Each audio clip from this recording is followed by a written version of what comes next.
পর্যন্ত আসবে না। সম্মানিত সুধী, আমি আপনাদের এখানে এসেছি প্রায় তো 1.5 ঘন্টা হয়ে গেছে, ঠিক না? আমাদের সবচেয়ে গুরুত্বপূর্ণ কাজ সালাতুল জুমা আমরা আদায় করে ফেলেছি। আলহামদুলিল্লাহ বলবেন না? এভাবে না, পুরুষের কণ্ঠে বলেন আলহামদুলিল্লাহ। আপনারা জানেন আরো 2 বার এই মাহফিলের তারিখ ঘুরেছে। কেন ঘুরেছে? আমার কারণে। আপনারা সোশ্যাল মিডিয়াতে দেখেছেন বাদশাহ সালমানের পক্ষ থেকে সৌদি ধর্ম মন্ত্রণালয়ের দাওয়াতে 5 দিনের রাষ্ট্রীয় সফরে আমি সৌদি আরব ছিলাম। আলহামদুলিল্লাহ। সেজন্য আমাকে তারিখ ঘোরাতে হয়েছে। তারপর আপনারা স্বতঃস্ফূর্ত ভাবে আজকে চলে এসেছেন। আলহামদুলিল্লাহ। আসসালামু আলাইকুম। SR ওয়াজ টিভির পরিচালক জনাব মোহাম্মদ সোহেল রানার পক্ষ থেকে আপনাকে শুভেচ্ছা ও স্বাগতম। আমরা দেশ বিদেশের বরেণ্য বক্তাদের ওয়াজ মাহফিল, গজল, হামদনাদ ইত্যাদি রেকর্ড করে থাকি। আমাদের রেকর্ডকৃত ভিডিওগুলো পেতে ভিজিট করুন আমাদের ইউটিউব চ্যানেল SR ওয়াজ টিভি। ধন্যবাদ।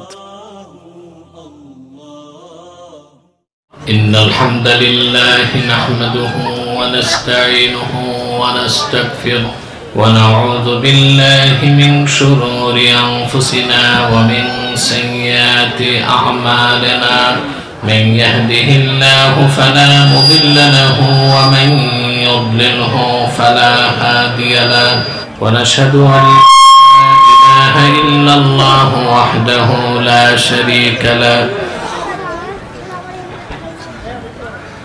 ونشهد أن سيدنا وحبيبنا ومولانا محمدا عبد الله ورسوله صلى الله عليه وعلى آله وصحبه وسلم الذي أكمل الله به قصر النبوة أي ختم الله به النبوة وحكم لا نبي بعده وأعلن في القرآن بالبرهان أن محمدا صلى الله عليه وسلم خاتم النبيين والمرسلين الذي أرسله بالحق بشيرا ونذيرا وداعيا إلى الله بإذنه وسراجا منيرا فقد قال الله تعالى في كلامه المجيد والفرقان الحميد أعوذ بالله من الشيطان الرجيم بسم الله الرحمن الرحيم كنتم خير أمة أخرجت للناس تأمرون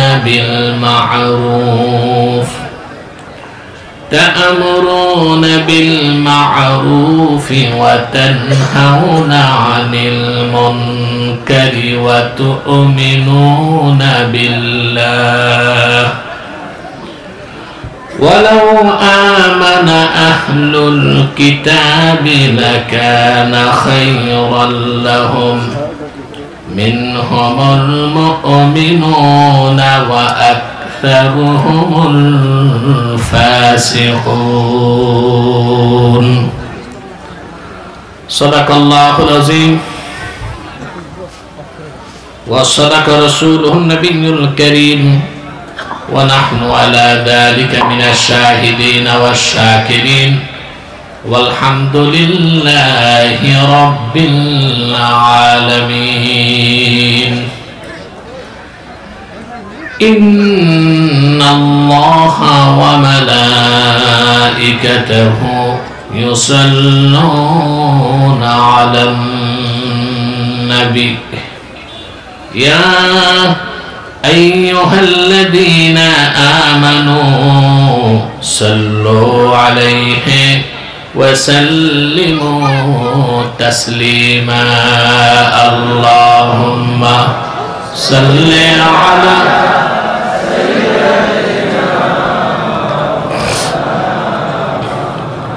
وعلى آل سيدنا مولانا محمد. زبان খুলে পড়ুন اللهم صل على مولانا محمد وعلى آل.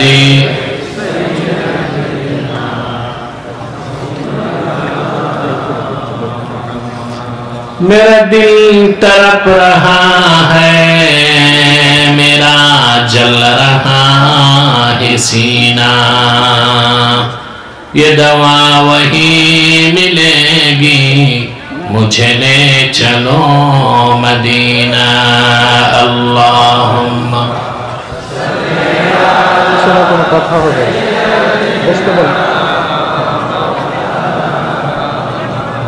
وعلى آل سيدنا مولانا محمد. मदीना मदीना मोमिनों की गुनगुना है, दीदारे मदीना आशिकों की तमन्ना है. अल्लाहुम्मा सल्ली अला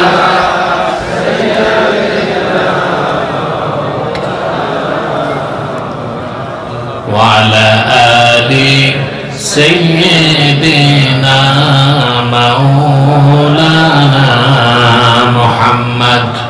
मुहम्मदुन रसूलुल्लाह सल्लल्लाहु अलैहि वसल्लम खतमल्लाहु बिहिन नुबुव्वा व हकमन ला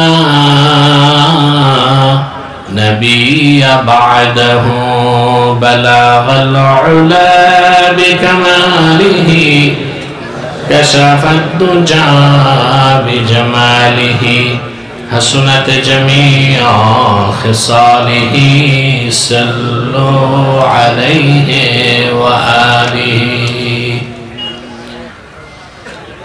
মোস্তফা বিয়া কমপ্লেক্স ট্রাস্ট ময়দানে আয়োজিত আজকের 26তম বার্ষিক ইসালে সওয়াব মাহফিলের সম্মানিত সভাপতি মোস্তফা বিয়া কমপ্লেক্স ট্রাস্টের প্রতিষ্ঠাতা আলহাজ হযরত মাওলানা ইসমাইল হুসাইন পীর সাহেব বারাকাল্লাহু ফি উমরি. হাজারাত উলামায়ে কেরাম, তুলাবায়ে ইজাম, দিনের বেলা জুমুয়ার দিন যারা এখানে উপস্থিত হয়েছেন আজকের কমপ্লেক্সে কোরআন কারীমের মাহফিলে স্বেচ্ছায় সানন্দে স্বতঃস্ফূর্তভাবে মনের আনন্দে শুধুমাত্র কোরআনুল কারীমের দুর্বার টানে প্রবল আকর্ষণে তাদের সকলকে অন্তরের অন্তঃস্থল থেকে জ্ঞাপন করছি মোবারক। সবটুকুন শুকরিয়া আল্লাহ সুবহানাহু ওয়া তাআলার জন্য, যিনি আজকের বরকতপূর্ণ মাহফিলে আমাদেরকে আসার ও বসার তৌফিক মেহেরবানি করে ভিক্ষা দান করেছেন। সেজন্য আসুন আমরা সকলে একবার অবনত চিত্তে হৃদয়ের আবেগ অনুভূতি উজাড় করে সমবেত কণ্ঠে বলি আলহামদুলিল্লাহ। গণিত অসংখ্য দরুদ ও সালাম আল্লাহর সৃষ্টির প্রধান আকর্ষণ বিশ্ব সভার সভাপতি, সকল নবী রাসূলগণের মাথার তাজ, শামসুল হিদায়াত, বদরুদ্দুজা, সাইয়্যিদুস সাকালাইন, ইমামুল মুরসালিন, খাতামুন নবিয়্যিন ওয়াল মুরসালিন, আফতাবে নবুওয়াত, শাহনশাহে রিসালাত, সরকারে দো জাহাঁ, সুলতানুল মদিনা, নবিয়্যুল আম্বিয়া, হুজুরে আকরম, নূরে মুজাসসাম, নূরুন আলা নূর, সাইয়্যিদিনা হাবিবিনা শফিঈনা মাওলানা মুহাম্মদ সাল্লাল্লাহু আলাইহি ওয়াসাল্লামের উপর আল্লাহ তাবারাকা ওয়া তাআলা যাকে আজ থেকে প্রায় ১৫০০ বছর আগে সর্বশ্রেষ্ঠ ও সর্বশেষ নবী ও রাসূল হিসেবে প্রেরণ করেছেন, যার পরে আজ পর্যন্ত পৃথিবীতে অবশ্যই কোন প্রকার নবী কিংবা রাসূল অবশ্যই আসে নাই, অবশ্যই এখনো নাই,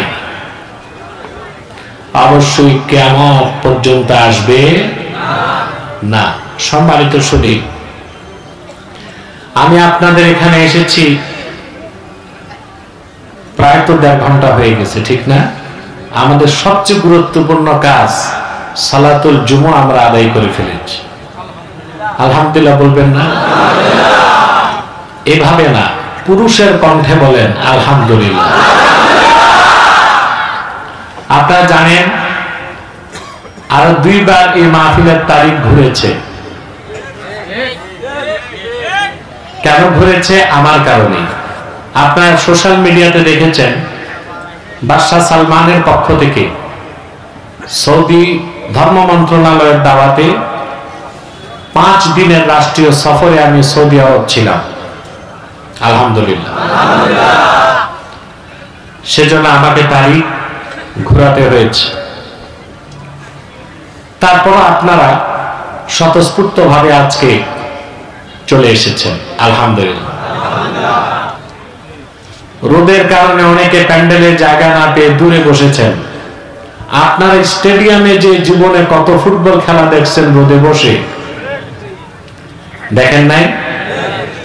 বৃষ্টিতে ভিজেছেন, রোদে শুকেছেন, সমস্যা হয় নাই।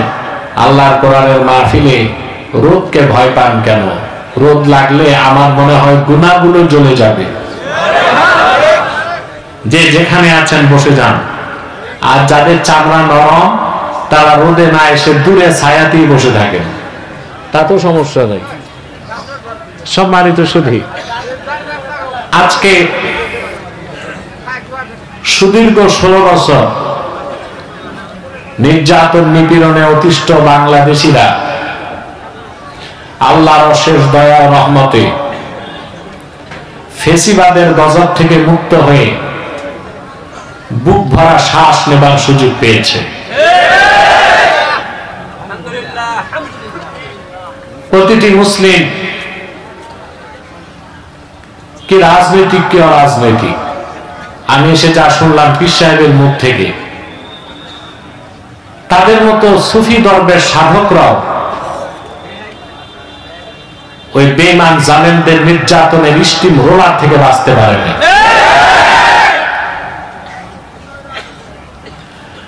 আমি আগেও বলেছি আমার রাজনৈতিক বক্তব্যে, আজও বলছি,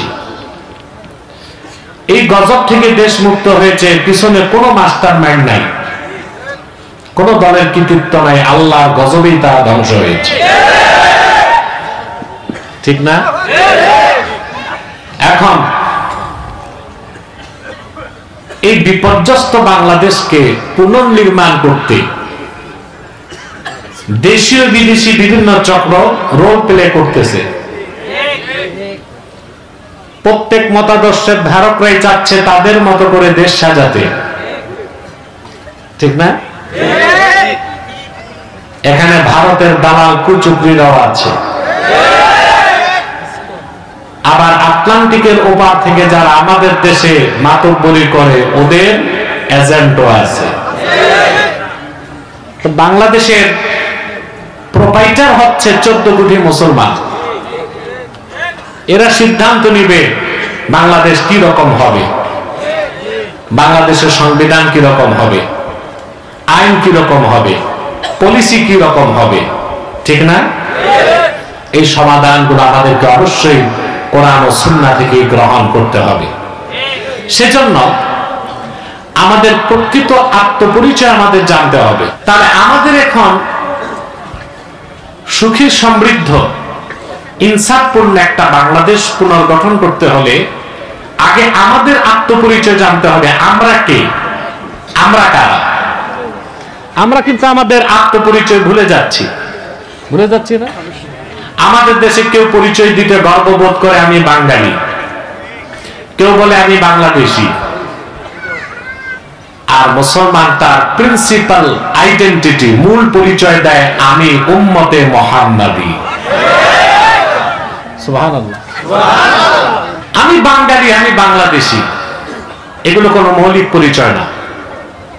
আমার পরিচয় আগে জানতে হবে আমি কে। আমি মুসলিম, আমি রাসূলুল্লাহর উম্মত। এর চেয়ে বড় গর্ববোধ করার মতো কোনো পরিচয় আর মুসলমানের হতে পারে না।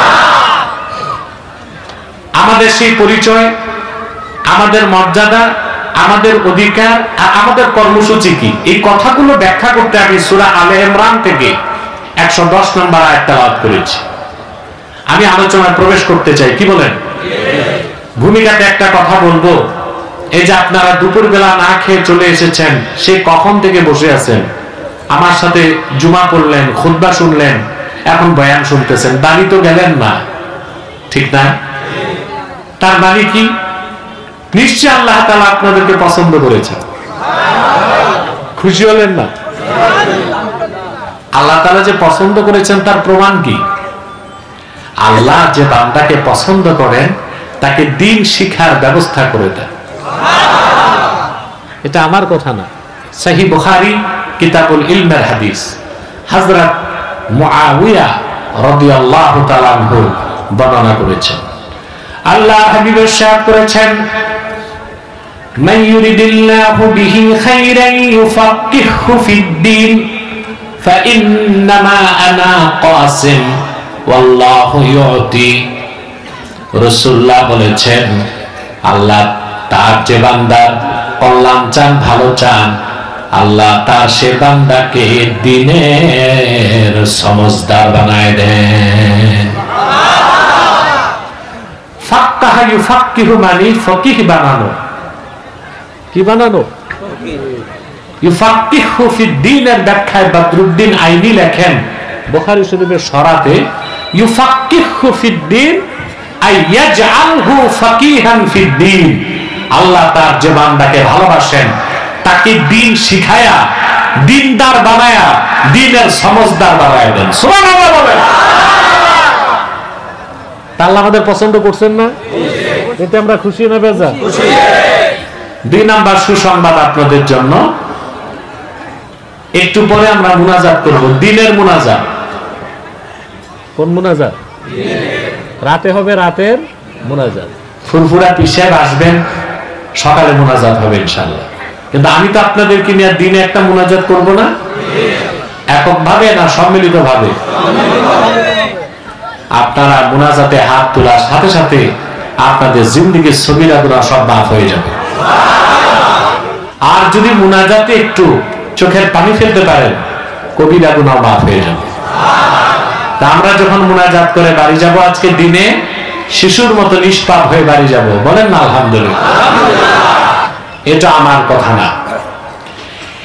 ইমামে হায়সামি মাজমাউজ জাওয়ায়েদের মধ্যে নকল করেন, আল্লাহর হাবিব ইরশাদ করেছেন, আমার উম্মতের কোন মুমিন যদি হাত তুলে আল্লাহর কাছে দোয়া করে, বাকিরা যদি তার সাথে সম্মিলিতভাবে আমিন আমিন বলে, আমার উম্মতের সম্মিলিত মুনাজাত আল্লাহ রাব্বুল আলামিন কবুল করে নেবেন।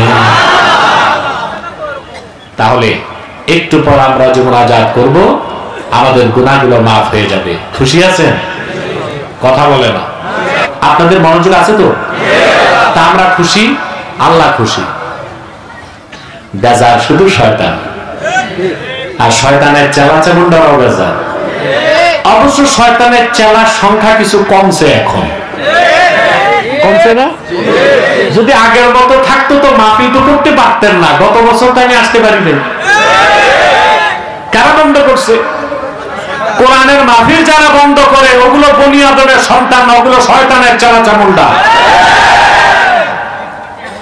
মাহফিলটা বন্ধ করলো গত বছর অন্যায় ভাবে, প্রশাসনকে হাতিয়ার করে। এবার শয়তানের চালা চামুন্ডা কম, একেবারে যে নাই তা বললেন না। এখন শয়তান আপনাদেরকে একটা চক্রান্ত বাকি আছে, ওয়াসওয়াসা দেওয়া যায় কিনা, মুনাজাতের আগে উঠানো যায় কিনা। আমরা ন্যাক নিয়ত করছি, শয়তানের গালে নাপাক গালে একটা চপেটা ঘাত করবো ন্যাক নিয়ত করে, পারবেন? আমরা নিয়ত করছি কিছুক্ষণ পরে আজকের মুনাজাত করে গুনাহ মাফ করে নিষ্পাপ বেহেশতে আল্লাহওয়ালা হয়ে বাড়ি যেতে চাই। কারা কারা হাত তুলে দেখেন। আল্লাহ কবুল করুক, আল্লাহ মঞ্জুর করুক, বলুন আল্লাহ আমিন। আল্লাহ আমাদেরকে রহমত করুক। আল্লাহ তো কিছুটা আমাদেরকে গরম কমাই দিয়েছেন, ঠিক না? আমরা আল্লাহর কাছে একটু বাতাস চাই, আল্লাহ আমাদেরকে একটু বাতাস দিয়েও ঠান্ডা করে দেয়। বলুন আল্লাহ আমিন। পড়ুন আমার সঙ্গে, যেন প্রতিটি বাক্যের, প্রতিটি শব্দের, প্রতিটি অক্ষরের নূর আল্লাহ তাআলা আমাদের সিনায় বিকশিত করে দেন।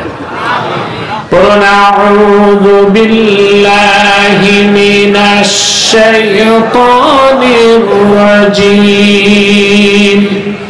বিসমিল্লাহির রাহমানির রাহিম। কুনতুম খায়রা উম্মাতিন উখরিজাত লিন-নাস تأمرون بالمعروف وتنهون عن المنكر وتؤمنون بالله ولو آمن أهل الكتاب لكان خيرا لهم منهم المؤمنون وأكثرهم الفاسقون।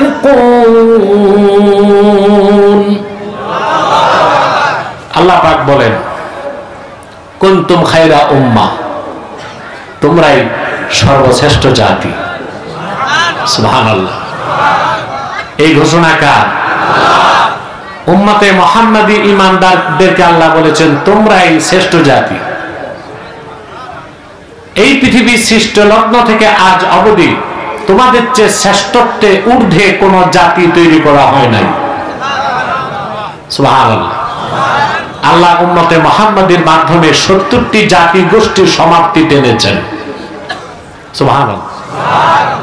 পৃথিবীর প্রত্যেকটা জাতি তার শ্রেষ্ঠত্বের দাবি করে না?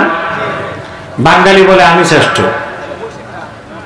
যেগুলো উপজাতি আছে, নিরি গোষ্ঠী উপজাতি, যাদের কোনো সভ্যতা নেই, ওরাও বলে আমরা সেরা জাতি। মার্কিনেরা বলবে আমরা সেরা জাতি। আর চোরের মার বড় গলা, ওই হিসেবে ব্রিটিশরা, ইংরেজরা বলে আমরাই সভ্য জাতি, সেরা জাতি। আর আমি বলি পৃথিবীর মোস্ট আনসিভিলাইজড নেশন, এই পৃথিবীর সবচেয়ে অসভ্য জাতি হচ্ছে ইংরেজ জাতি। ওদের ইতিহাস, ওরা ছিল জলদস্যু, সমুদ্রে চুরি করত, ডাকাতি করত, আর সাম্রাজ্য বিস্তার করে বিভিন্ন দেশ থেকে সম্পদ লুণ্ঠন করে ব্রিটেনকে সমৃদ্ধ করছে, ঠিক না? এই যে বাংলাদেশের সমস্যা, এই বীজ বপন করে গেছে কারা? জোরে বলেন। ইংরেজরা। আজ থেকে 1757 সালের আগে বাংলাদেশ একটা মুসলিম স্বাধীন রাষ্ট্র ছিল। পুরা হিন্দুস্তান ছিল মোগল মুসলিমদের হাতে। ক্ষমতা ছিনতাই করেছে কুখ্যাত ইংরেজরা। আপনাদের বাপ দাদা পূর্বপুরুষকে ধোঁকা দিচ্ছে তারা 200 বছর, ঠিক না? তারপর তাদের দালালদেরকে রেখে গেছে, তাদের উত্তরসূরিদেরকে রেখে গেছে। চলে যাবার পর তারা সুদীর্ঘ 24 বছর পাকিস্তানিরা এই দেশকে নির্যাতন করলো।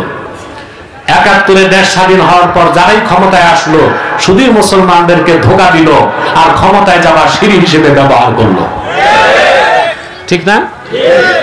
মূলে কারা? বীজ বপন করছে কারা? এই জন্য আমি বলি তারা অসভ্য জাতি। পৃথিবীর প্রত্যেকটা জাতি গোষ্ঠী শ্রেষ্ঠত্বের দাবি করতে পারে, কিন্তু সেই কথা আর কোনো মূল্য নাই। স্বয়ং আল্লাহ রাব্বুল আলামিন উম্মতে মুহাম্মাদীর শ্রেষ্ঠত্বকে সার্টিফাইড করেছেন। আল্লাহ বলেন, কুনতুম খায়রা উম্মাতিন উখরিজাত লিন্নাস। সুবহানাল্লাহ। আল্লাহর কথার চেয়ে সত্য কারো কথা হতে পারে না। তিনি উম্মতে মুহাম্মাদী সর্বশ্রেষ্ঠ জাতি, এই কথাটা সার্টিফাইড বাই অলমাইটি আল্লাহ। এই কথাটাকে সত্যায়ন কে করেছেন? জোরে বলতে হবে। স্বীকৃতি কে দিয়েছেন? আল্লাহ। আমাদেরকে আল্লাহ সর্বশ্রেষ্ঠ জাতি বলেছেন। আমাদের মর্যাদা, আমাদের শ্রেষ্ঠত্ব, আমাদের দায়িত্ব, আমাদের কর্তব্য সবার চেয়ে বেশি। এই যে উম্মতে মুহাম্মাদীর শ্রেষ্ঠত্ব, তার একমাত্র কারণ, শুধুমাত্র কারণ, কেবলমাত্র কারণ একটাই, যে উম্মতে মুহাম্মাদী আমরা মুহাম্মদ সাল্লাল্লাহু আলাইহি ওয়াসাল্লামের উম্মত।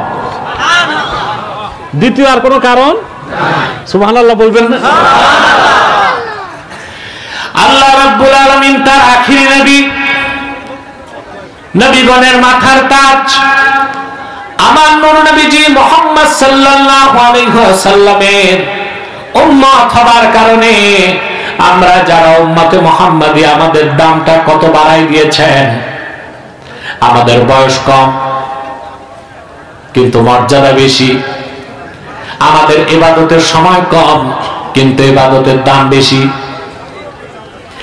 আমরা যত বেশি গুনাহ করি, এজন্য আমি লজ্জা না করি বলতেছি, প্রেসিডেন্ট পুতিন সরকারি ফরমান জারি করছে যেন রাশিয়াতে প্রতিটা মানুষ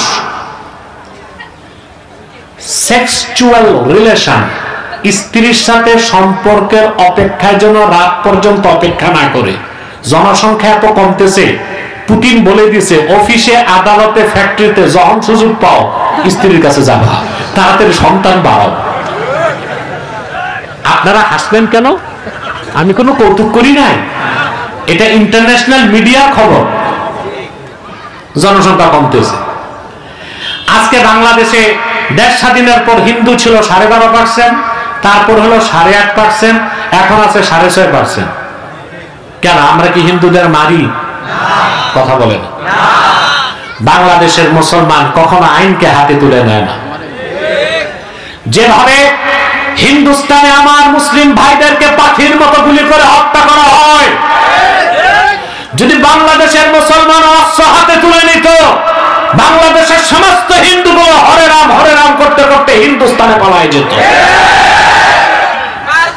কিন্তু মুসলমান বিশ্বাস করে কোন হিন্দুর অপরাধে অন্য নিরীহ হিন্দুকে শাস্তি দেওয়া যায় না। তবে আশকারা বেড়ে গেছে। এবার আমাদের মজবুত হতে হবে। আমরা জাস্টিস, ন্যায় বিচারের বাইরে যাব না। নিরীহ হিন্দুরা তাদের মতো আছে থাকুক, কিন্তু হিন্দুত্ববাদকে পুঁজি করে সন্ত্রাসী সংগঠন ইসকন বাংলাদেশে মুসলমানদের সাথে হিন্দুদের দাঙ্গা সৃষ্টি করবে, তা হতে দেওয়া হবে না। ভারতকে বলে দিচ্ছি, তোমাদের যত লক্ষ সৈন্য থাক, 14 কোটি মুসলমান যদি অস্ত্র হাতে তুলে নেয়, দিল্লির লাল কেল্লাতে ইসলামের ঝান্ডা উড়িয়ে দিবে ইনশাআল্লাহ।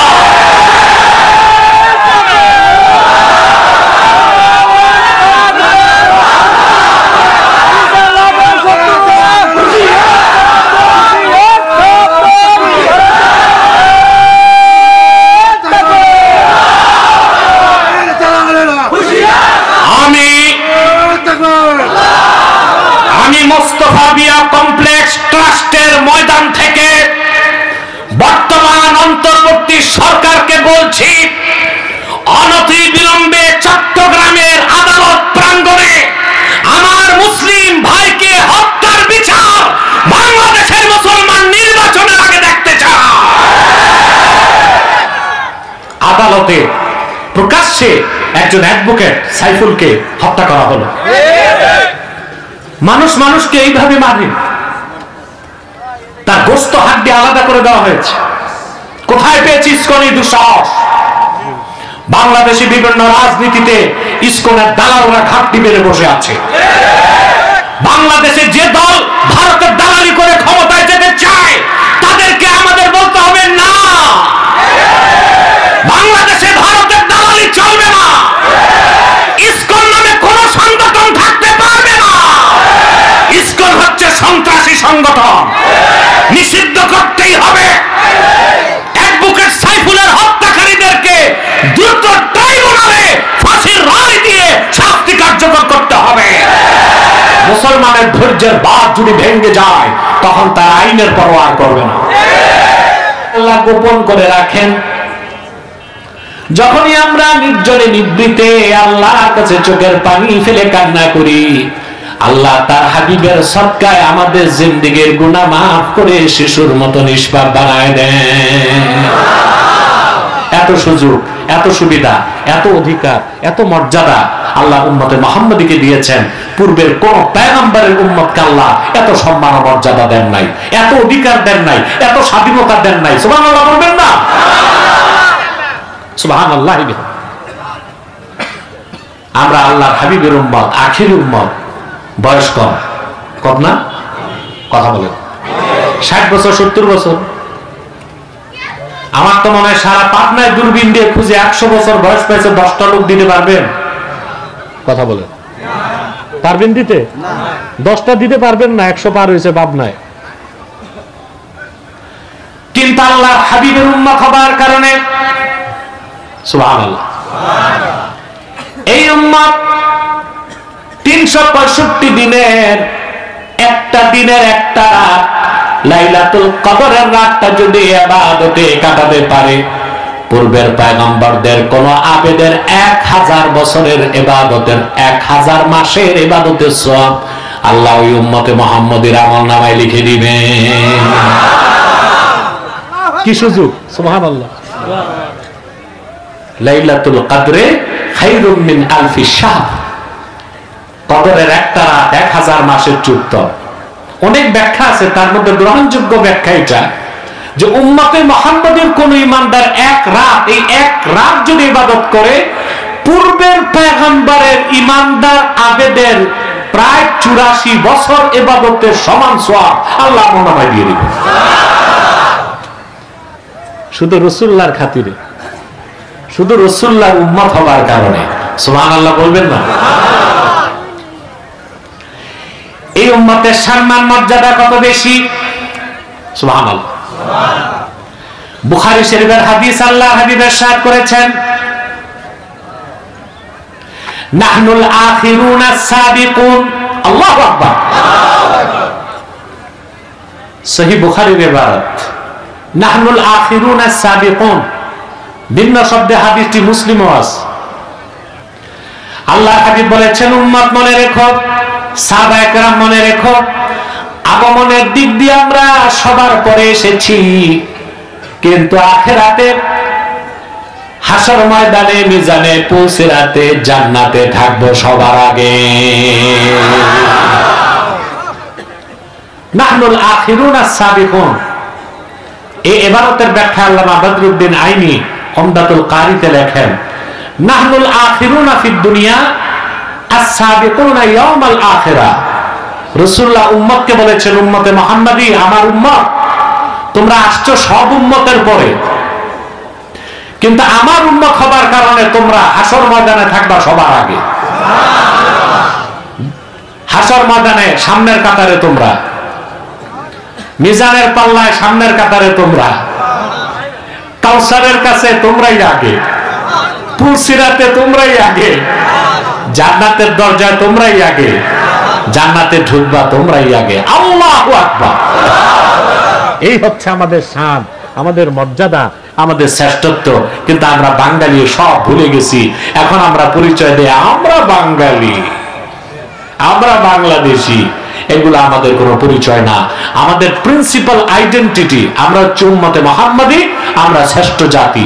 আমাদের অধিকার বেশি, সম্মান বেশি, আমাদের স্বাধীনতা বেশি, আমাদের দায়িত্ব এবং কর্তব্য বেশি। ঠিক না? কথা বুঝতেছেন?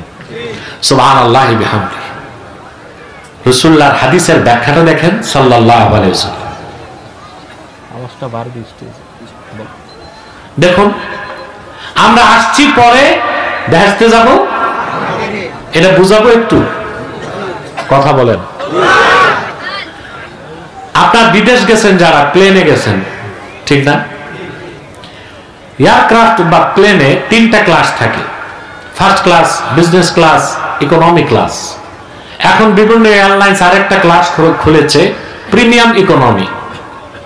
তো মোটামুটি সবচেয়ে দামি সিট, সম্মান বেশি, ভালো ভালো খাবার, যত্ন বেশি বিজনেস ক্লাসে। এটা হচ্ছে ইকোনমি ক্লাসে, যেটা টিকিট 50,000, বিজনেস ক্লাসে ওই টিকিটটার দাম হবে একই প্লেনে 2 লাখ টাকা, ঠিক না? আর আপনি বিদেশ যাবেন, ইকোনমি ক্লাসের যাত্রীকে এয়ারপোর্টে যেতে হয় প্লেন ছাড়ার কমসে কম 4 ঘন্টা আগে। কয় ঘন্টা আগে? আর বিজনেস ক্লাসের যাত্রী 2 ঘন্টা আগে গেল সমস্যা নাই। যখন প্লেনের দরজায় সিঁড়ি বা বোর্ডিং ব্রিজে প্লেন লাগায়, টিউবে মনে করেন, তোর উঠবে কারা আগে, ইকোনমি ক্লাসের যাত্রী না বিজনেস ক্লাস? কথা বলেন। ওরা তো এয়ারপোর্টে আসছে পরে, কিন্তু প্লেনে উঠবে আগে। আর ইকোনমি ক্লাস আসছে আগে, প্লেন উঠবে। 70টি উম্মতের পরে আমাদের মাধ্যমে আল্লাহ তাআলা সমস্ত জাতি গোষ্ঠীর সমাপ্তি টেনেছেন। সবার পরে আমরা এসেছি, কিন্তু মুহাম্মদ সাল্লাল্লাহু আলাইহি সাল্লামের উম্মত হবার কারণে সবার আগে জান্নাতে যাব। সম্মান কত বেশি আল্লাহ আমাদেরকে দিবেন। দুনিয়াতে আমাদের সম্মান সবচেয়ে বেশি, আখিরাতে আমাদের সম্মান সবচেয়ে বেশি। দুনিয়াতে আল্লাহ আমাদেরকে কি সম্মানটা দিচ্ছে দেখেন না? আল্লাহ কোরআন কারীমে বলেছেন, وَكَذَلِكَ جَعَلْنَاكُمْ أُمَّةً وَسَطًا لِتَكُونُوا شُهَدَاءَ عَلَى النَّاسِ। আর এভাবে উম্মতে মুহাম্মাদি আমি তোমাদেরকে শ্রেষ্ঠ জাতি এবং ন্যায়পরায়ণ জাতি বানায় দিয়েছি। আমার তরজমাটা খেয়াল করেন, وَكَذَلِكَ جَعَلْنَاكُمْ أُمَّةً وَسَطًا। অধিকাংশ বক্তা বা স্কলারকে দেখি তরজমা করে, আর এভাবে আমি তোমাদেরকে মধ্যপন্থী উম্মত বানাইছি। না, এই তরজমা পরিপূর্ণ না। এই তরজমা কোন তাফসিরে এই তরজমা আসে নাই। আমাদের দেশের বক্তার মৌলবী সাহেবরা ওয়াজ করে, তাফসিরটা একটু দেখে না।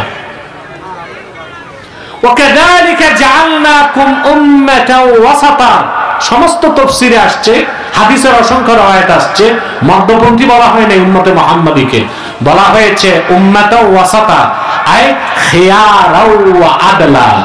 উম্মতে মুহাম্মাদি আমি তোমাদেরকে শ্রেষ্ঠ উম্মত বানাই দিয়েছি, আমি তোমাদেরকে ন্যায়পরায়ণ উম্মত বানাই দিয়েছি। কেন? লিতাকুনু শুহাদা আলান নাস, যেন তোমরা আল্লাহর পক্ষে গোটা মানব জাতির জন্য সাক্ষ্যদাতা হতে পারো। বলেন সুবহানাল্লাহ। এই জমিনে আমরা আল্লাহর সাক্ষ্যদাতা। সহজ কথা, কার সাক্ষ্যদাতা? আমরা কার সাক্ষ্যদাতা? আল্লাহর সাক্ষ্যদাতা। আমরা যেটা সাক্ষ্য দিব, আল্লাহ সেটাই বিচার হিসেবে সিদ্ধান্ত দিবেন। সুবহানাল্লাহ। হাসর ময়দানে আদম থেকে ঈসা পর্যন্ত লাখের উপর পয়গম্বর আর তাদের ঈমানদার উম্মতদের পক্ষে আমরা সাক্ষ্য দিব। হাদিস সাক্ষ্য দেয়, ও মিয়া সাহেব আবার রোদ দেখে উঠতেছেন, বৃষ্টি আসলে না একটা কথা, বৃষ্টি তো নাই, রোদের কারণে কেউ ভয় পায়। একটু ধৈর্য ধরেন, একটু ধৈর্য ধরেন। প্যান্ডেলটা আরো বড় করা দরকার ছিল, তাহলে মানুষগুলো দূরে না বসে ছায়ায় প্যান্ডেলে এসে বসতে পারত। প্যান্ডেলের বাইরে তো রোদ।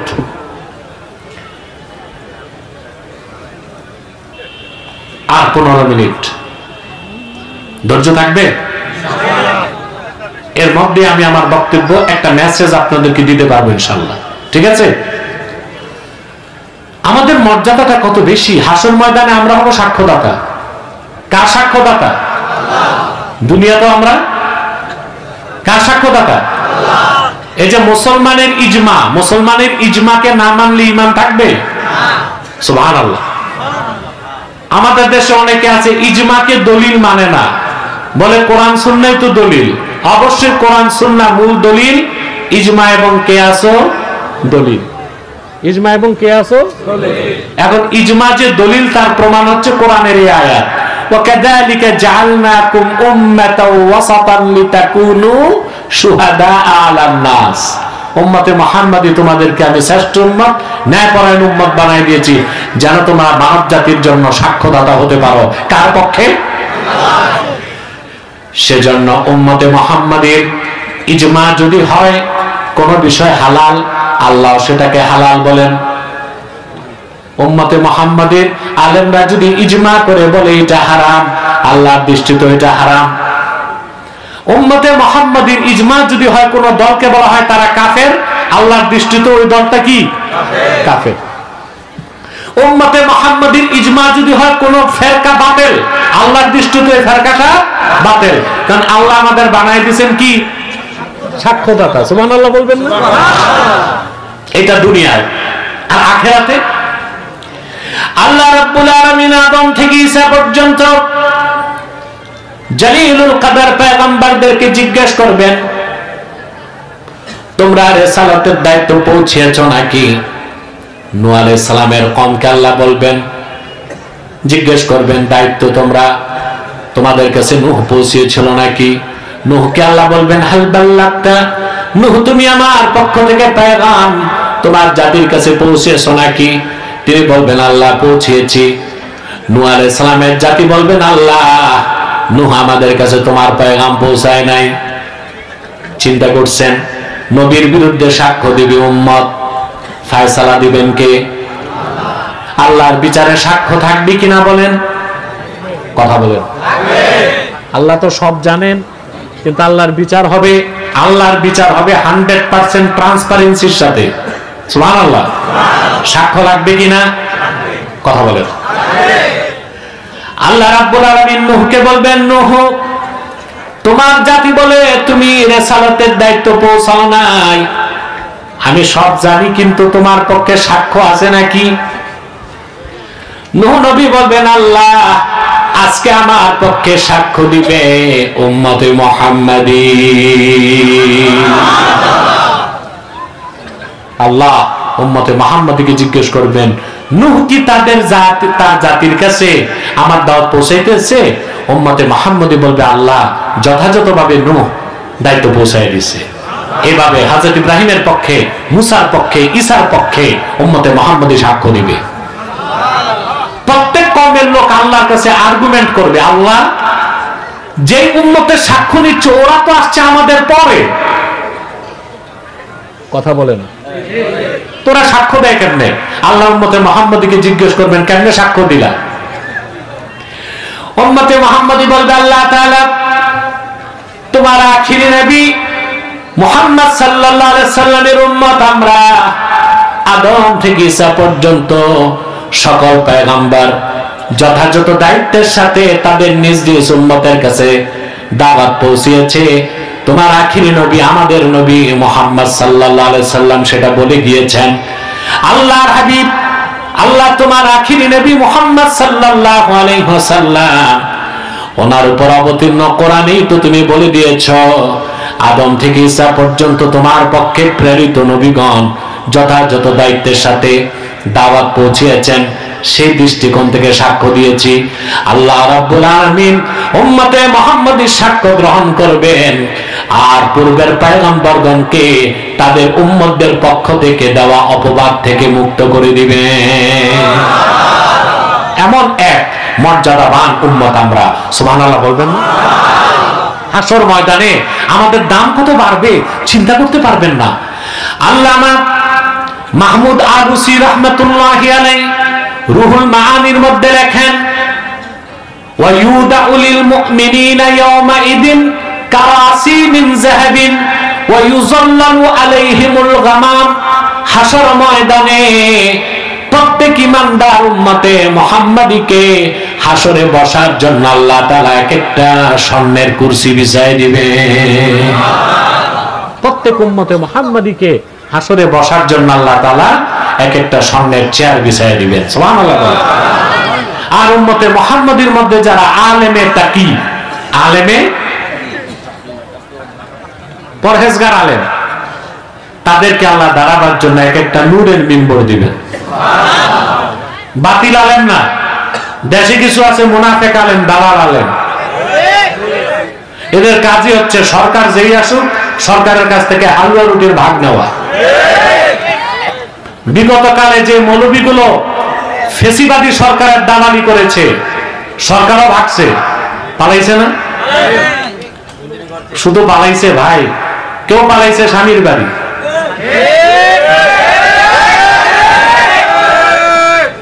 কেউ শ্বশুর বাড়ি, কেউ দাদার বাড়ি, কেউ পশ্চিমে বাবাদের কাছে। আর যে মৌলবীগুলো দালালি করছে, এই মৌলবীগুলো, এই বাতিল মৌলবীগুলোর তো জুতা পেটা করা দরকার। শিরক ও কুফরে বিশ্বাসী, হাজারো আলেমের রক্তে হাত রঞ্জিত খুনি এবং জালেমকে ওই ভণ্ড আলেমরা, এক ভণ্ড আলেম বেহেশতের সার্টিফিকেট দিয়েছিল। এই মৌলবীর আখিরাতও গেছে, দুনিয়াও গেছে, মসজিদে চাকরিটাও গেছে, শুধু পিঠাটা খায় নাই। চালাক তো, পিঠাটা। আমি যখন তার ধরছিলাম, আমি তার নাম নেই নাই, এই মৌলবী গণার টাইম আছে আমার। আমি ওই সময়ের অবৈধ রাষ্ট্রনায়ককে নিয়ে কথা বলেছিলাম যে তার তো ইমানই নেই, বেহেশতে যাবে কেন? এত বড় খুনি আর জালেম কি বেহেশতে যায় নাকি? তওবা যারা।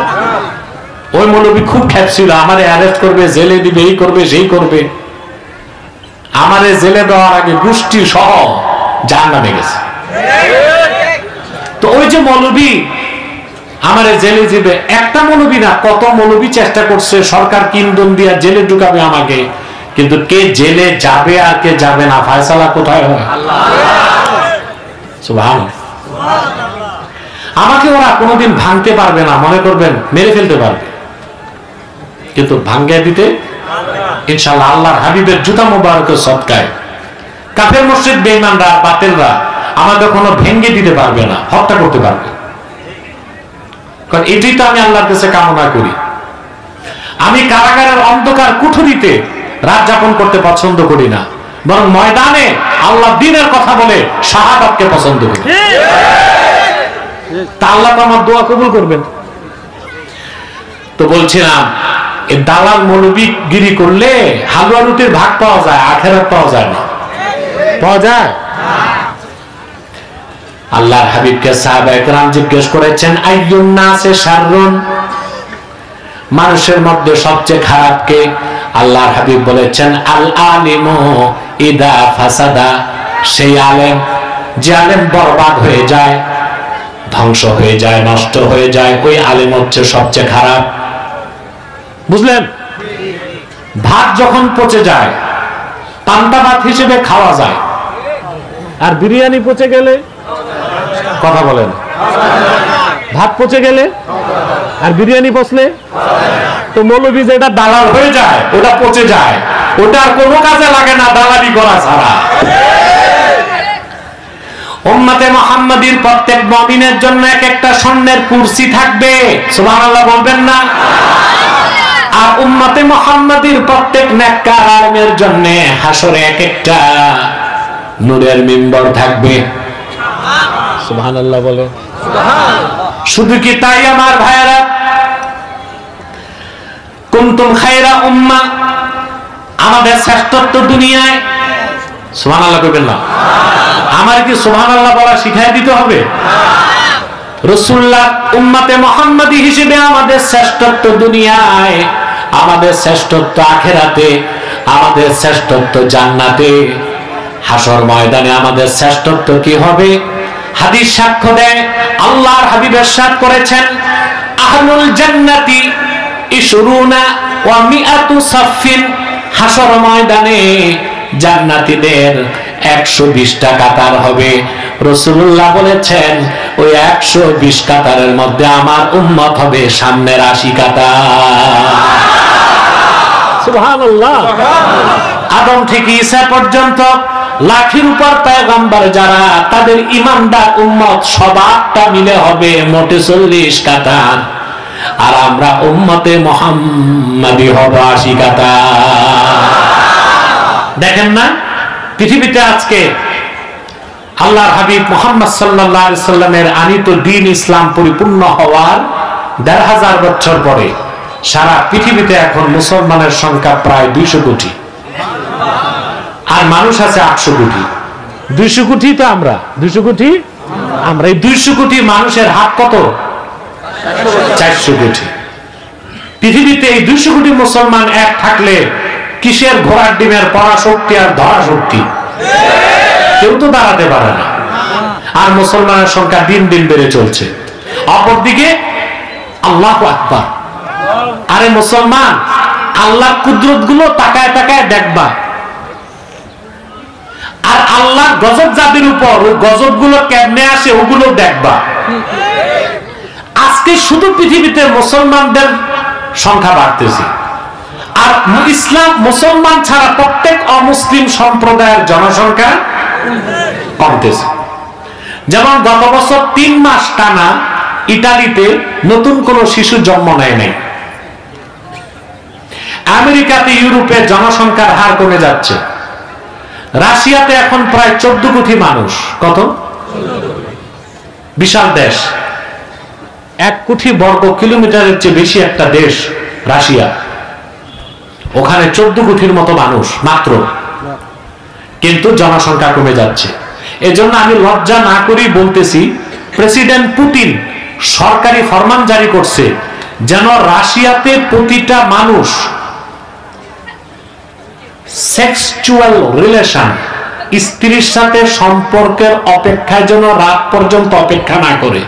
জনসংখ্যা এত কমতেছে, পুতিন বলে দিছে অফিসে, আদালতে, ফ্যাক্টরিতে যখন সুযোগ পাও স্ত্রীর কাছে যাবা, তাড়াতাড়ি সন্তান বাড়াও। আপনারা হাসবেন কেন?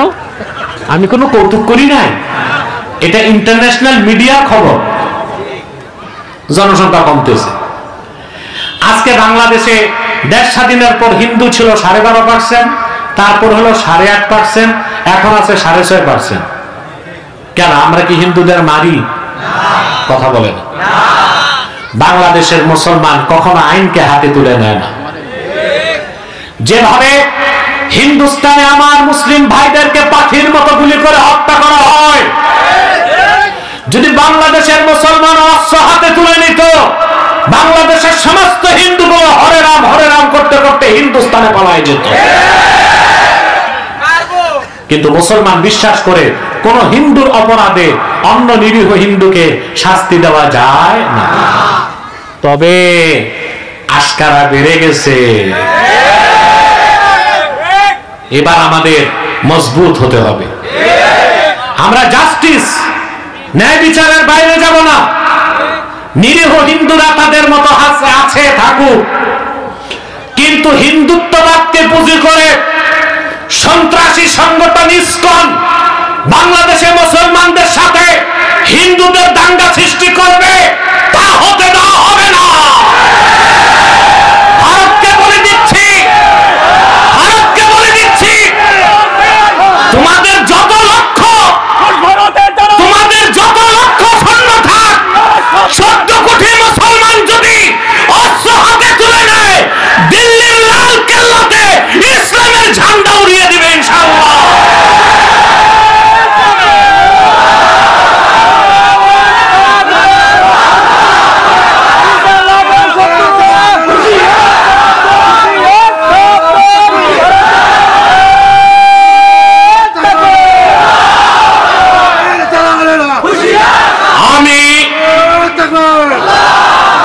আমি মোস্তফা বিয়া কমপ্লেক্স ট্রাস্টের ময়দান থেকে বর্তমান অন্তর্বর্তী সরকারকে বলছি, অনতি বিলম্বে চট্টগ্রামের আদালত প্রাঙ্গণে আমার মুসলিম ভাইকে হত্যার বিচার বাংলাদেশের মুসলমান নির্বাচনের আগে দেখতে চায়। আদালতে প্রকাশ্যে একজন অ্যাডভোকেট সাইফুলকে হত্যা করা হলো। মানুষ মানুষকে এইভাবে মারে, তার গোস্ত হাত দিয়ে আলাদা করে দেওয়া হয়েছে। কোথায় পেয়েছি ইসকনের দুঃসাহস? বাংলাদেশে বিভিন্ন রাজনীতিতে ইসকনের দালালরা ঘাটতি বেড়ে বসে আছে। বাংলাদেশে যে দল ভারতের দালালি করে ক্ষমতায় যেতে চায় তাদেরকে আমাদের বলতে হবে না, বাংলাদেশে ভারতের দালালি চলবে না, ইসকন নামে কোন সংগঠন থাকতে পারবে না। ইসকন হচ্ছে সন্ত্রাসী সংগঠন, নিষিদ্ধ করতেই হবে। অ্যাডভোকেট সাইফুলের হত্যাকারীদেরকে দ্রুত ট্রাইব্যুনালে ফাঁসির রায় দিয়ে শাস্তি কার্যকর করতে হবে। মুসলমানের ধৈর্যের বাঁধ যদি ভেঙে যায় তখন তার আইনের পরোয়া করবে না। ভারতে ওরা নির্যাতন করে আমাদের উপর, এখন সংখ্যাগরিষ্ঠ আমরা বাংলাদেশে এখানে নির্যাতন করে আমাদের সহনশীলতারে দুর্বলতা পাইছো। বেটা, সিংহ ঘুমায় থাকলে ঘুমায় থাকতে দাও, সিংহের কানে সুরসুরি দিও না। হুঙ্কার যখন সিংহগুলো দিবে তো হরে রাম করতে করতে পালায়াও, বর্ডার ক্রস করার টাইম পাবা না। আমরা এই দেশে কোন হিন্দুর গায়ে হাত দেই না, দেই হিন্দুর সংখ্যা কমছে কেন? প্রশ্ন আসে না? বাংলাদেশ জনসংখ্যা অধিদপ্তর 2021 সালে দেখেছে নাটকীয়ভাবে হিন্দুদের প্রজনন ক্ষমতা কমে যাচ্ছে। তো ওদের ফ্যাক্টরি ফিউজ হয়, আমরা কি করব? কথা বলেন, নষ্ট হয়ে যাচ্ছে। আমার আল্লাহর কথা যে আমার নিরীহ মুসলিম বান্দাদের ফিলিস্তিনে বোমা মারবা, আল্লাহ জায়গা মতো বোমা মেরে দিছে। সেজন্য বলি মুসলমান, প্রত্যেক জাতির সংখ্যা কমতেছে, আল্লাহর হাবিবের উম্মত বাড়তেছে। সুবহানাল্লাহ বলবেন। হাসরে 120টা কাতার হবে মুমিনদের, তার মধ্যে 80 কাতার হব আমরা। এই হচ্ছে আমাদের সম্মান, আমাদের শ্রেষ্ঠত্ব, আমাদের মর্যাদা। শুধু তাই নয়, কোরআন কারীম সাক্ষ্য দেয় আল্লাহ রাব্বুল আলামিন উম্মতে মুহাম্মাদের ঈমানদার যারা তাদেরকে হাসর ময়দানে ভিআইপি সম্মান দিবেন। সুবহানাল্লাহ বলবেন। থাকবে তো 80 কাতার সামনে, ঠিক না? তারপর আবার ভিআইপি সম্মান প্রত্যেক উম্মতে মুহাম্মাদীর সামনে ও ডানে নূরের টুকরা দৌড়াদৌড়ি করবে, যেন ফেরেশতারা সতর্ক হয়ে যায় এটা সাধারণ উম্মত না, আল্লাহর হাবিবের উম্মত, বেয়াদবি করা যাবে না। সুবহানাল্লাহ। প্রত্যেক উম্মতে মুহাম্মাদের সামনে এবং ডানে নূর দৌড়াদৌড়ি করবে। সুবহানাল্লাহ বলবেন না? কথাটি আমার না, আল্লাহ তাআলা কোরআন কারীম সূরা তাহরিমে বলেন, ইয়াওমা লা ইউখজিল্লাহুন নাবিয়্যা ওয়াল্লাযীনা আমানু মাআহু নূরুহুম ইয়াসআ বাইনা আইদিহিম ওয়া বিআইমানিহিম। আর সে কিয়ামতের দিন আল্লাহ আপন হাবিব মুহাম্মদ সাল্লাল্লাহু আলাইহি ওয়াসাল্লামকে চিন্তিত করবেন না এবং ওনার ঈমানদার উম্মতদেরকে অপমানিত করবেন না, বরং প্রত্যেক ঈমানদার উম্মতে মুহাম্মাদের সামনে এবং ডানে নূর দৌড়াদৌড়ি করবে। হিসাব হবে সহজ, বিদ্যুৎ গতিতে উম্মতে মুহাম্মাদের ঈমানদার পুর সিরাত পার হয়ে আল্লাহর বেহেশতে চলে যাবে। এই হচ্ছে কুনতুম খায়রা উম্মা, আমরা যে শ্রেষ্ঠ জাতি, আমাদের শ্রেষ্ঠত্ব, আমাদের উৎকৃষ্টতা, আমাদের অধিকার, আমাদের স্বাধীনতা রইল আমাদের দায়িত্ব। এত যাদের দাম, এত যাদের মর্যাদা, এত যাদের সম্মান, তাদের দায়িত্ব কি বেশি না?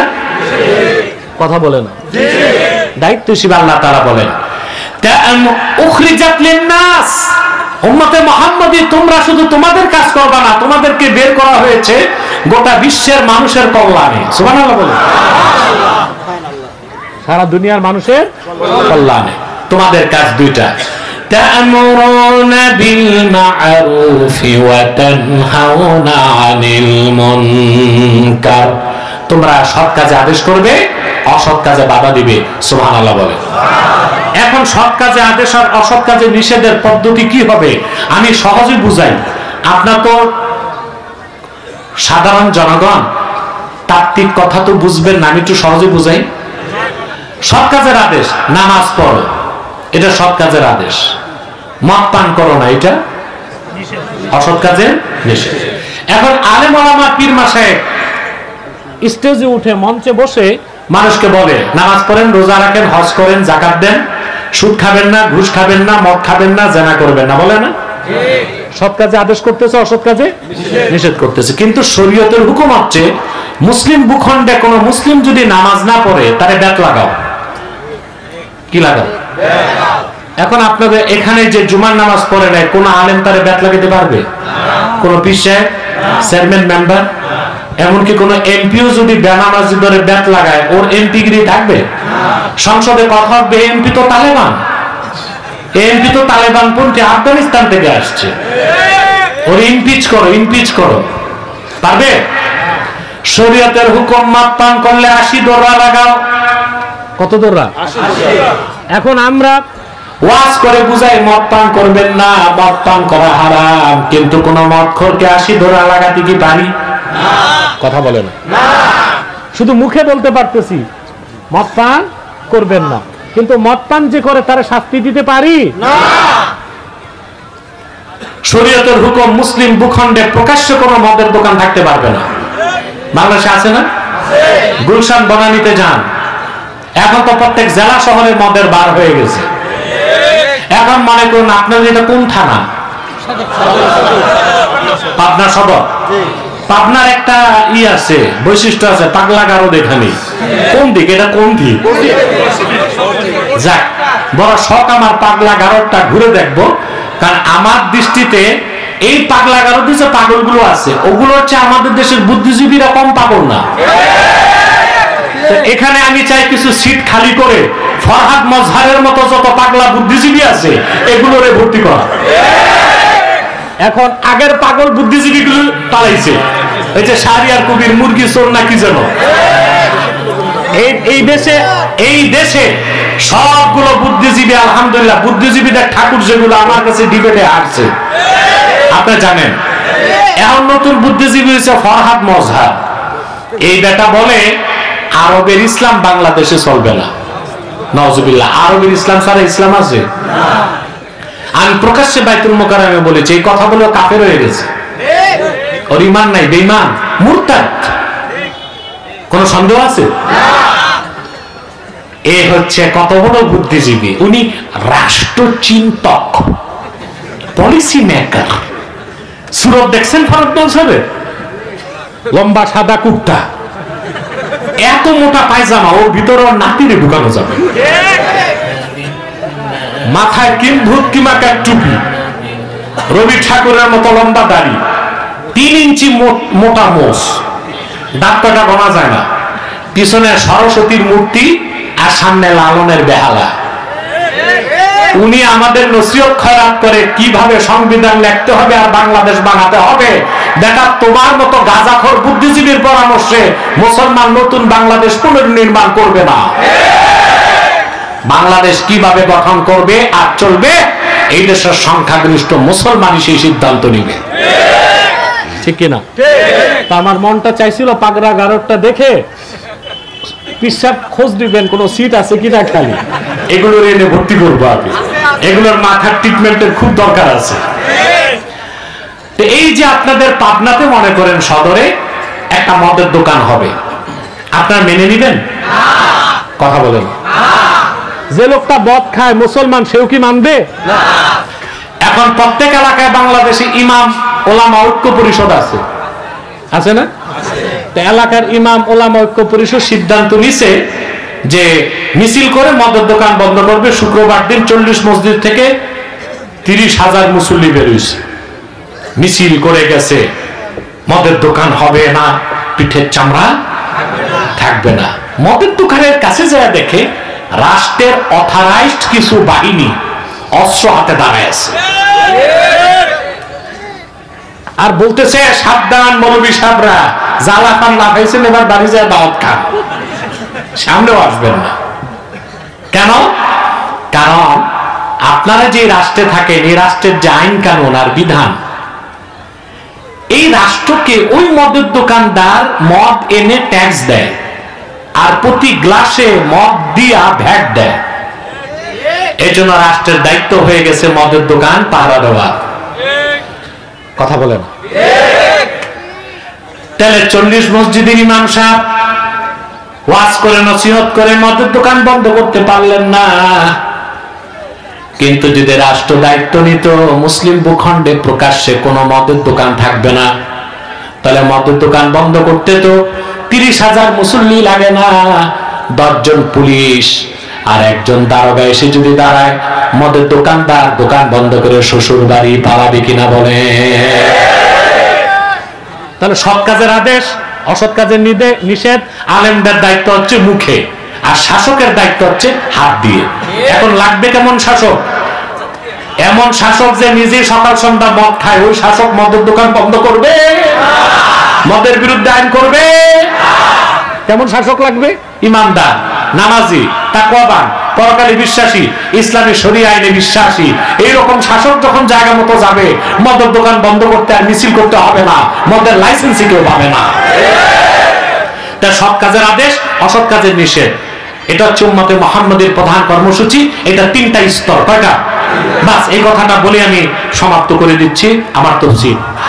সৎ কাজের আদেশ, অসৎ কাজের নিষেধ, আল আমরু বিল মারুফ ওয়ান নাহয়ু আনিল মুনকার, আলাল উলামা'i বিল লিসান ওয়া আলা আওয়ামিন নাস বিল কলবি ওয়া আলাল উমারা'i। আল আমরু বিল মারুফ ওয়ান নাহয়ু আনিল মুনকার আলাল উলামা'i বিল লিসান ওয়া আলাল উমারা'i বিল ইয়াদি ওয়া আলা আওয়ামিন নাস বিল কলবি। সৎ কাজে আদেশ, অসৎ কাজে নিষেধ। আলেমরা করবে জবান দিয়ে, শাসকরা করবে হাত দিয়ে, আর সাধারণ জনগণ সৎ কাজকে অন্তরে গ্রহণ করবে, অসৎকে বর্জন করবে। আমরা শ্রেষ্ঠ জাতি হিসেবে, আমরা সর্বশ্রেষ্ঠ জাতি হিসেবে এই কাজগুলো করব ইনশাআল্লাহ, ব্যক্তি জীবনে, সমাজ জীবনে, রাষ্ট্রীয় জীবনে। সেজন্য আমরা চাই খেলাফতের পদ্ধতিতে বাংলাদেশ ইসলামী শরিয়া আইন প্রতিষ্ঠিত হোক। আল্লাহুল আযীম ওয়া সাদাকা রাসূলুহুন নবিয়ুল কারীম ওয়া নাহনু আলা যালিকা মিনাশ শাহিদিন ওয়াশ শাকিরিন ওয়ালহামদুলিল্লাহি রাব্বিল আলামিন। সাদাকাল্লাহুল আযীম ওয়া সাদাকা রাসূলুহুন নবিয়ুল কারীম ওয়া নাহনু আলা যালিকা মিনাশ শাহিদিন ওয়াশ শাকিরিন ওয়ালহামদুলিল্লাহি রাব্বিল আলামিন। আমি আপনাদেরকে বিদায় লগ্নে পাবনাবাসী একটা অনুরোধ করে যাই, করব? আপনাদের মাসলাক যার যেটাই থাক, টুপি যার যেই রঙের থাক, আর রাজনৈতিক দল যেটাই থাক, আমার স্লোগানটা বুকে লালন করবেন, মাসলাক যার যার, দিন ইসলাম সবার। কার টুপি গোল, কার লম্বা, এগুলো নিয়ে এখন ঝগড়া করেন না, পরে কল্লাই থাকবে না, টুপি লাগাইবেন কই? তাহলে আমি অনুরোধ করব, সকল দলের মুসলমান আমরা 3টা বিষয়ে এক হয়ে যাব।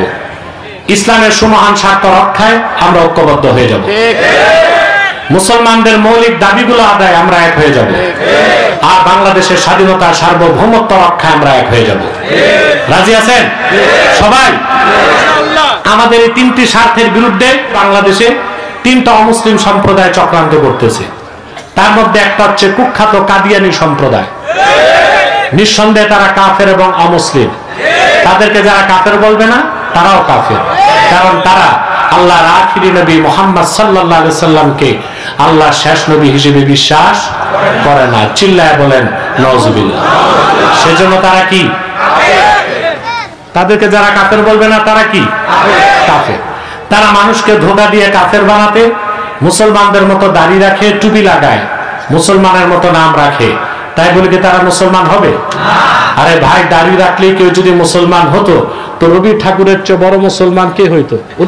হ্যাঁ, মোদিও আছে, ওরও দাড়ি আছে, ছাগলের মতো কয়টা। টুপি লাগালে মুসলমান হওয়া যায়? ভারতের পার্লামেন্টে দেখবেন হিন্দু কংগ্রেসের এমপিরাও সাদা লম্বা টুপি লাগায়, ওরা কি মুসলিম হবে? নাম রাখলে মুসলমান হওয়া যায়? এক শয়তান বোতলে পেশাব করে উপরে নাম লেখছে শরবত, এটা কি শরবত হবে? তদ্রুপ কাদিয়ানীরা কাফের। আব্দুল আউয়াল, আব্দুল সামাদ, মুবাশশির আলী, কবির চৌধুরী, গহর রেজবি, শাহরিয়ার কবির আর নিঝুম মজুমদার, এইসব নাম রাখার দ্বারা এরা মুসলমান হতে পারে না। আমার ভাইরা, আমার বন্ধুরা, আমার আল্লাহ ও নূর নবীজি আমার মুহাম্মদ সাল্লাল্লাহু আলাইহি সাল্লামের ইসলাম ও কোরআনের হাজার হাজার হাজার বছর পরে বর্তমান ভারতের কুখ্যাত পাঞ্জাবের কুখ্যাত গুরুদাসপুরের কুখ্যাত কাদিয়ানে ইংরেজ আমলে এক শয়তান নিজকে নবী দাবি করছে। চিল্লায় বলেন নাউজুবিল্লাহ। তো শয়তান তার নাম রেখেছিল তার বাপ মির্জা গোলাম আহমদ কাদিয়ানি। সাবধান, তাকে গোলাম আহমদ বলা যাবে না, কারণ গোলাম আহমদ অর্থ আহমদ এর গোলাম। আর কাদিয়ানের কাজ্জাব ছিল শেষ দরজার কুখ্যাত কাফের। সে গোলাম আহমদ এর গোলাম ছিল না, সে ছিল কুখ্যাত শয়তানের কুখ্যাত গোলাম।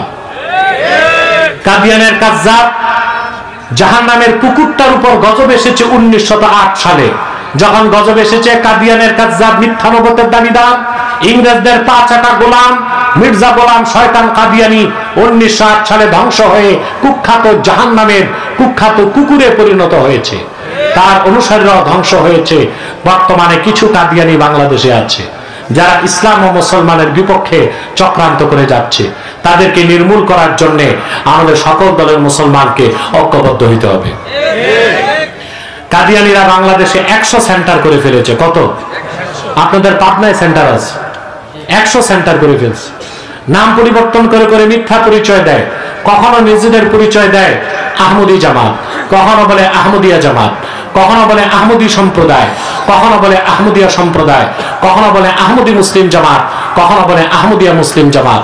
সাবধান, যত কাদিয়ানি ছিল আছে থাকবে, তারা কেউ আহমদী জামাত নয়, আহমদিয়া জামাত নয়, আহমদী সম্প্রদায় নয়, আহমদিয়া সম্প্রদায় নয়, আহমদী মুসলিম জামাত নয়, আহমদিয়া মুসলিম জামাত নয়, তারা শয়তানি জামাত, কুখ্যাত জাহান্নামের কুখ্যাত কুকুরের দল। আমাদের সকল দলের একটাই দাবি, অনতিবিলম্বে স্বাধীন বাংলায় শয়তান কাদিয়ানীদেরকে রাষ্ট্রীয়ভাবে অমুসলিম ঘোষণা করতেই হবে, করতেই হবে, করতেই হবে। এই দাবি আদায়ে যদি জানমাল দিতে হয়, কারা কারা প্রস্তুত আছেন হাত তুলে দেন।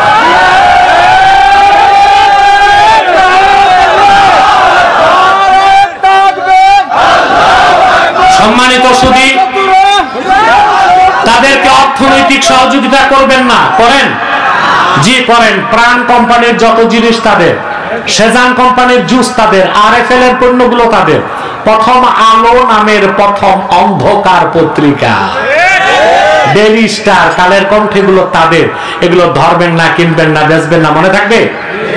আরেকটা অমুসলিম সম্প্রদায় আমাদের বিরুদ্ধে কাজ করছে, এটার নাম ইসাই তরিকা, খ্রিস্টানদের। এটা মুসলিম পরিচয় দিয়ে মানুষকে খ্রিস্টান বানাচ্ছে। 1975 সাল থেকে তারা 2.5 লক্ষ মুসলিম পরিবারকে খ্রিস্টান বানায় ফেলছে। তাদের ব্যাপারে সাবধান থাকবেন। আরেকটা বাতিল ফেরকা হিজবুত তাওহীদ, এটা হিজবুত তাওহীদ না হিজবুত শয়তান, এদের ব্যাপারে সাবধান থাকবেন। পারবেন ইনশাআল্লাহ? আসুন আমি প্রশ্ন উত্তর দিয়ে মুনাজাত করছি। একটু ইস্তেগফার করেন 11 বার, সূরা ফাতিহা 1 বার।